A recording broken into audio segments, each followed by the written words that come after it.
மாண்புமிகு அமைச்சர் அன்பில் மகேஷ் பொய்யாமொழி அவர்களே, நிகழ்ச்சியிலே பங்கேற்று சிறப்பித்துக் கொண்டிருக்கக்கூடிய மாண்புமிகு அமைச்சர் பெருமக்கள் மா சுப்பிரமணியன் அவர்களே, சேகர்பாபு அவர்களே, கோவி செழியன் அவர்களே, பெருநகர சென்னை மாநகராட்சியுடைய மேயர் திருமதி பிரியா அவர்களே, தலைமைச் செயலாளர் திரு முருகானந்தம் ஐஏஎஸ் அவர்களே, தாய்வே வர்த்தக மற்றும் கலாச்சார மையத்தினுடைய தலைமை இயக்குனர் திரு ஸ்டீபன் அவர்களே, முதன்மை செயலாளர் சந்திரமோகன் ஐஏஎஸ் அவர்களே, மாதிரி பள்ளிகள் உறுப்பினர் செயலர் திரு சுதன் அவர்களே, பள்ளிக்கல்வி இயக்குனர் திரு கண்ணப்பன் அவர்களே, அரசு உயர் அலுவலர்களே, என் அன்பிற்கினிய கண்ணின் மணிகளாக வருகை தந்திருக்கக்கூடிய மாணவ செல்வங்களே, அவர்களை ஈண்டெடுத்திருக்கக்கூடிய பெற்றோர் பெருமக்களே, ஆசிரியர் பெருமக்களே,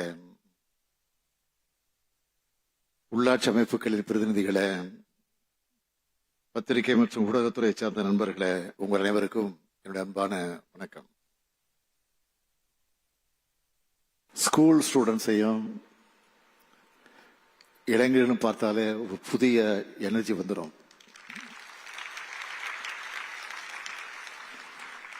உங்க வயசுல என்ஜாயும் பண்ணலாம், நல்லா படிச்சு சாதிச்சு மற்றவங்களுக்கு எடுத்துக்காட்டாகவும் மாறலாம்.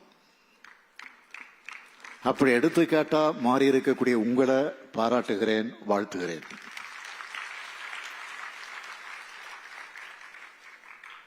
மாணவர்களை சந்திக்கிற ஒவ்வொரு முறையும்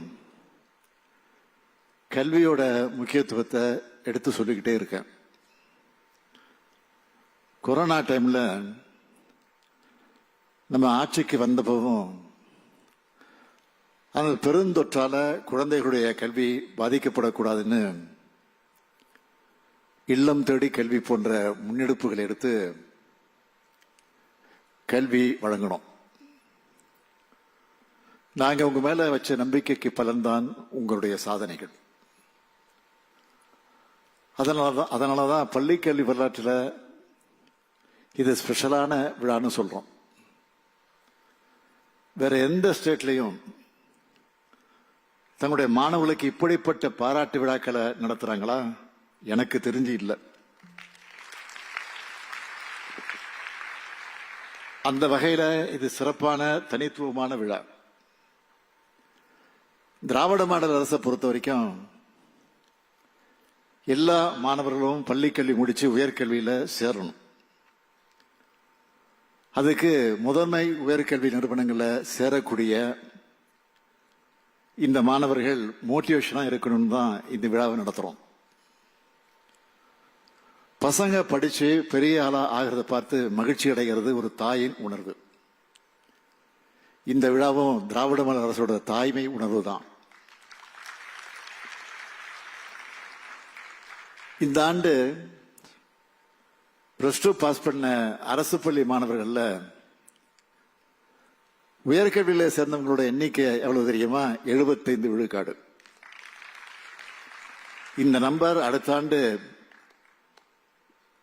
இன்னும் அதிகமா பீட் பண்ணக்கூடிய அளவுக்கு வரும்னு நான் எதிர்பார்க்கிறேன். நம்முடைய இலக்கு 100% உயர்கல்வி சேர்ந்தாங்க என்பதுதான். அந்த இலக்கை எட்ட உங்களை போன்ற மாணவர்கள் தான் உதவணும். உங்க நண்பர்களுடைய நண்பர்கள்னு யாராவது காலேஜில் சேரலன்னா எந்த சூழ்நிலையிலும் அவங்க படிப்பு கைவிடப்படக்கூடாதுன்னு சொல்லி அவங்கள நீங்க படிப்பை தொடர வைக்கணும். இங்க வந்திருக்கக்கூடிய நீங்க எல்லாரும் பெரிய உயரத்திற்கு போக போறீங்க. அந்த உயரத்தினுடைய முதல் அடி காலேஜ் லைஃப். அதுலயும் நாட்டிலே முதன்மையான கல்வி நிறுவனங்கள்ல நுழையும் போது உங்களுக்கு புது கதவுகள் திறக்கும், புது சூழல் அமையும், புது அனுபவங்கள் கிடைக்கும். இது உங்களுடைய கேரியருக்கு ரொம்ப உதவியா இருக்கும். 2022 இருந்து கடந்த 3 ஆண்டுகள்ல நம்ம அரசு பள்ளி மாணவர்கள் எத்தனை பேருக்கு முதன்மை உயர்கல்வி நிறுவனங்கள் இடம் கிடைச்சிருக்கு தெரியுமா? 9,777 பேருக்கு இடம் கிடைச்சிருக்கு. இந்த ஆண்டு மட்டும் எவ்வளவு தெரியுமா? 901. இன்னும் பல உயர்கல்வி நிறுவனங்கள்ல அட்மிஷன் முடியல. அதனால இந்த எண்ணிக்கை இன்னும் அதிகமாகும்னு நான் நம்புறேன். இதுல இன்னொரு சிறப்பு என்னன்னா, கடந்த 3 ஆண்டுகளா ஐஐடிக்குள்ள சிங்கிள் டிஜிட் நுழைஞ்சுக்கிட்டு இருந்த நம்ம பசங்க இந்த ஆண்டு 27 பேர் நுழைய போறாங்க. அதாவது டபுள் டிஜிட். குறிப்பிட்ட சில டிபார்ட்மெண்ட் இல்லாம 93 முதன்மை உயர்கல்வி நிறுவனங்கள்ல 50 டிபார்ட்மெண்ட்ஸ்ல 901 அரசு பள்ளி மாணவர்கள் சேர்றாங்க. இதுல 150 பேர் மாற்றுத்திறன் கொண்ட குழந்தைகள். இதனால்தான் தம்பி அன்பில் மகேஷ் அடிக்கடி சொல்றாரு, அரசு பள்ளிகள் வறுமையின் அடையாளம் அல்ல, பெருமையின் அடையாளம். இந்த பெருமையை எங்களுக்கு தேடி தந்து நெஞ்சு நிமித்தி பேச வச்சிருக்க எல்லோருக்கும் என்னுடைய வாழ்த்துக்கள், பாராட்டுக்கள். நாட்டின் முதன்மை உயர்கல்வி நிறுவனங்களுக்கு போற மாணவர்களாக உங்களுக்கு நன்றி சொல்லிக்கிறது. அச்சப்படாதீங்க, தயங்காதீங்க. காடு எதுவா இருந்தாலும் சிங்கம் தான் அங்க சிங்கிள், சிங்கம் தான் அங்க ராஜா. அது மாதிரி எளிய பின்னணியில இருந்து பெரிய உயரத்துக்கு முயற்சியால் வந்திருக்கக்கூடிய நீங்க தான் அங்க ரியல் ஹீரோ. உங்க கெத்த காமிச்சு ஜெயிச்சு வாங்க. உங்களை தூக்கி வச்சு கொண்டாட நாங்களும் இந்த உலகமும் தயாரா இருக்கோம். இந்த பெருமைமிகு விழாவில் தமிழ்நாட்டோட மாநில பள்ளி கல்விக் கொள்கை 2025 வெளியிட்டது பெரும் மகிழ்ச்சி.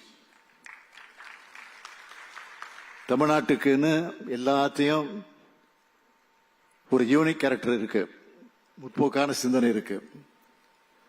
அதை அடிப்படையா வச்சு எதிர்காலத்துக்கு தேவையான தொலைநோக்கு பார்வையோடவும் இந்த கல்விக் கொள்கையை உருவாக்கி இருக்கிறோம். இதுல சில ஹைலைட்டா சில பாயிண்ட்களை சொல்ல விரும்புறேன்.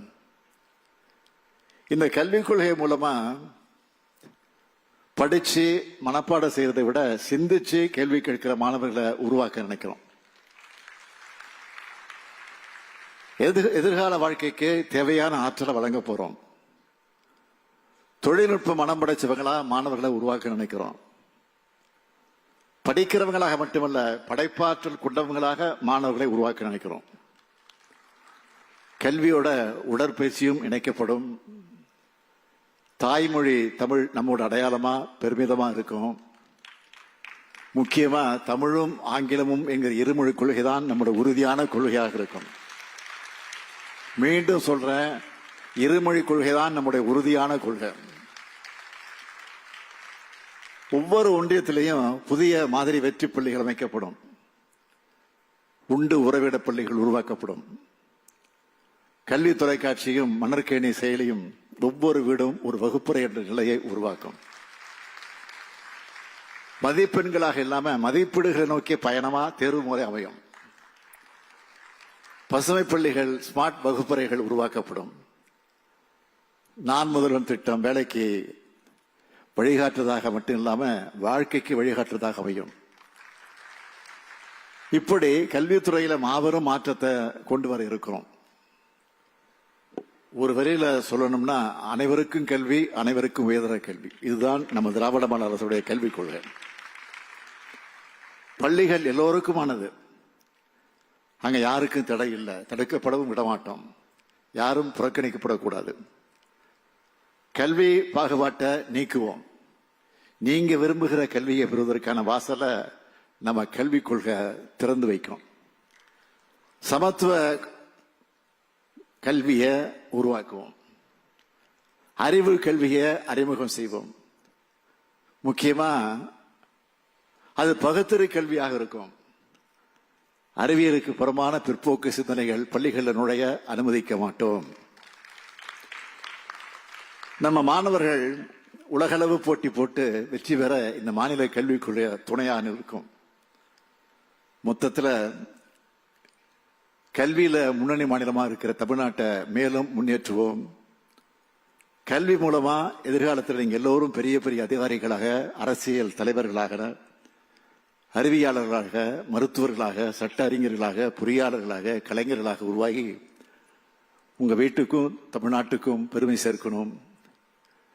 இது போன்ற இன்னொரு மேடையில உங்களை எடுத்துக்காட்டா சொல்லி மற்றவங்களை ஊக்கப்படுத்துகிற அளவுக்கு நீங்களும் உயரணும் வாழ்த்து விடைபெறுகிறேன். நன்றி, வணக்கம்.